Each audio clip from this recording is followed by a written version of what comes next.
Now on the Wisconsin Sports Radio Network guest hotline, powered by Gruber Law, one call, that's all. Lane Grindle, it's Joe Thomas, Bonnie Blair, Lane Grindle. I mean, that is a hell of What's up, man? One of these breaking all this down with us. One of these things is not like the other. When you're talking about Joe Thomas, Bonnie Blair, and Lane Grindle, a high school track athlete from Nishna Valley, Iowa. Great to be with you guys. Kind of a wild night last night, obviously. I have a feeling you're going to ask me about it, but still processing it all. I mean, there's just so many levels to this when you lose a cornerstone guy, and Freddie was every bit that with this group, whether it be in the clubhouse, whether it be on the mound. I mean, he's been such a big part of this run of Brewers baseball. And then you lose a guy that's just really a joy to be around too. So you're processing that, but you also understand the business of the game. And this is the game the Brewers have played for quite a while. And I do think on the surface, it looks like they got two pieces that are going to help them right away that seem like they have good upside. So, still learning a little bit about both the prospects, but this was a move that I don't think shocked anybody. I think we knew this was trending in this direction, especially if you were reading the tea leaves over the last week. It felt like a lot of momentum was starting to pick up on this front. Yeah. I mean, Murph on his statewide tour was real honest with everybody that we all knew this was coming. And so when it dropped last night, that was their initial like, oh, good, Freddie. Yeah. And then it was like, well, I mean, we all knew that this was the deal. Yeah. And who we got in return is something that we need to process. But as Brewers fans, the hardest thing to process this morning, Lane, is something completely out of all of our controls in regards to how the Brewers spend money. So help us process why we had to give up a guy that was only making $8 million and making sure we got something in return for him, knowing next year he was out of our budget. Yeah, it's way more about that second part, Trevor, than it is the first part. It was not that much about the $8 million. The $8 million, if that came into play, it was because that made him so enticing to other clubs, because that's a pretty affordable contract for a guy that has made 30 starts each of the last 3 years, finished fifth in the Cy Young last year. And really, when Brandon Woodruff went down with the injury at the end of the 23 season, Freddie stepped forward and said, I'll take the ball on opening day. I'll be your number one. And he became a number one. So it's just hard to find a guy at that price point, even if it is just for 1 year. So it made him very attractive to other teams. And that's why there was a lot of attention paid to him in terms of a deal getting done. Look, the Brewers have to operate on the margins. They have to operate in a different way, obviously, than the Dodgers and a lot of the other teams towards the top of the league in terms of market size and overall revenues. So the Brewers are going to succeed, and they've done a great job of this, at acquiring talent and developing that talent. So whether that's through the international market, whether that's through the draft, whether that's through trades like this and being shrewd and getting out in front of things, that's the business the Brewers have to be in, and that's the game they've played, and they've played it, by the way, better than anybody else in baseball has. Do you swing and miss sometimes? Sure. You're always going to do that because there are no guaranteed sure things in this game, but the Brewers have been better than everybody else at figuring this part out. That's how you sustain success. Now, could they try to say, hey, we're going to push everything in for 1 year and see what happens? They could. They could probably try to do that, but then that would really alter what they could do subsequent years after that. They would be playing catch up after that probably for a while on a lot of different fronts, whether it's from just an overall talent standpoint, whether it's from how they want to spend that money moving forward. So it's a slippery slope. It's a tough situation, but this is the game the Brewers have to play. It's the one they play pretty well. And there's a reason why Matt Arnold's the two-time executive of the year and Pat Murphy's the two-time manager of the year. They know what they're doing. Nailed it.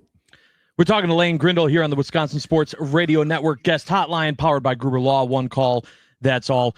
Lane, I felt like people that have been Brewers fans for a long, long time are used to this. Willie Adames was kind of the outlier of not getting something before a player's contract was up. And yet this one with Freddie still felt a little different to me. And you mentioned it there a little bit of because we were expecting it, not that we didn't the other ones, but what was it about this with Freddie that we didn't, as fans, necessarily even give ourselves the chance to say, well, maybe they let it ride. Maybe they do. Maybe they keep Freddie and just give us that shot after winning 97 games and finishing as the best team in all of baseball. Why did it feel like this was always going to be the end result with the Brewers and Freddie? I can only speak for me, but for me, I felt like this deal would probably happen, mainly because I thought that somebody would give the Brewers what they were looking for eventually, for Freddy Peralta. And the other part of it is, you mentioned Willie Adames. The difference is position player versus pitcher. I think it's always a little bit more risk to bring a pitcher into their final year of their deal, and risk the fact that you might not get anything back for them because they are more prone to a season ending or a long term type of injury than a position player would be. So those were the couple of things that I thought factored into this. Now, the thing about this that makes this hurt so much is just that Freddie, the guy, right? Like, everybody loved being around Freddie. He's a big part of the leadership within the club. I mean, you're losing such a great human in this deal, and that is always a little bit tricky because what's happened within the walls of the Brewers clubhouse has been as big of a deal as what's happened on the dirt. And I think that you always worry a little bit about that. Now, what they've done an outstanding job. This will be my 11th year. And in my 10 years, I can count on one hand how many guys that you were kind of like, eh, like just in terms of personality that you'd want to go spend time with or be around or talk to, or felt like they wouldn't give you the time if you asked for it. They've done an outstanding job of finding great humans and putting them in that clubhouse. Think how little you ever hear of a Brewer in the headlines for the wrong reasons. I mean, it just doesn't happen. So they've done an awesome job, whatever their metric is and how they analyze guys, and they dig in behind the scenes on the human being they're acquiring. They've done a really good job of that. So even though you lose a great one in Freddie, this organization has a ton of great guys that can pick up the slack in that clubhouse and continue to be great leaders. But I think we knew this. We've been through this now. I mean, this is what happens when you have really good baseball teams with really good talent, and you get them through arbitration, and you get to this point. The Brewers have developed a lot of really good players, whether it's Corbin Burns, whether it's Devin Williams, now Freddy Peralta. So we've been through this. This is what happens. Woodruff's been a different situation because of the injuries, frankly. But I think Brewers fans kind of understand the game, and they also appreciate that, like, this stinks and it hurts a little bit, but this is what you have to do to continue to be a 96, 97 win team consistently year over year. So Murph just got done with his statewide tour, and he talked a lot about that, Lane, where he says he has two things every player needs to have or you're out. One is to be a team guy, and the other is to be self-aware. Yeah. Hopefully these two new dudes are team guys and self-aware, because they're going to find out in a real hurry that that's the way the Brewers standard is. Yeah, that's the thing. You come into a place where you don't have a choice to be anything other than that. If you're on your own program, good luck. It's not going to work. You're going to feel like you're on an island because this group's very connected. I was with Chad Patrick and Caleb Durbin yesterday for an event, and that was one of the things we talked about. And those two guys are just 1 year into being in this clubhouse, and they knew right away when they walked into it, like, okay, there's a standard here. There's an expectation. It's not just how many home runs I hit or how many strikeouts I get. It's how I treat my teammates, how we lift each other up. Like, they talked about that at length at the event that we were at together. There's a standard for that. And Murph does a great job of setting that tone early on in camp every year, making sure everybody understands this is a new team. This is a new recipe. It's not last year's team, but here are the things we're going to do to make sure we're successful again. And that's such a big part of it. It really is. And I think the Brewers do that so well. And, I think it's not always like the sexy thing in baseball to talk about that because we are so into numbers and analytics and we can measure all these things. And you can't measure that.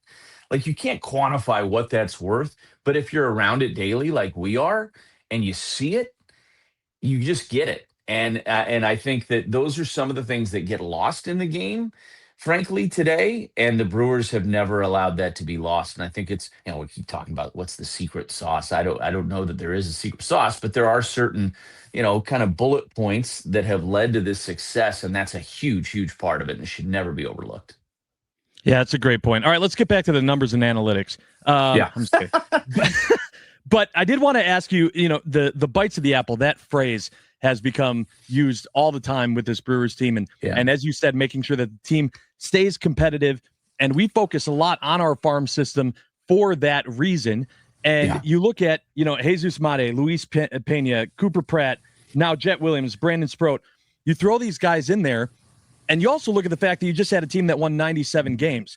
For the fans that have been saying, we're close, we make that push, and then you see these guys in the farm system, how far off are we from being able to have the team, the players that are playing now and those guys that are in the farm system kind of meshing together into one super team for the Brewers?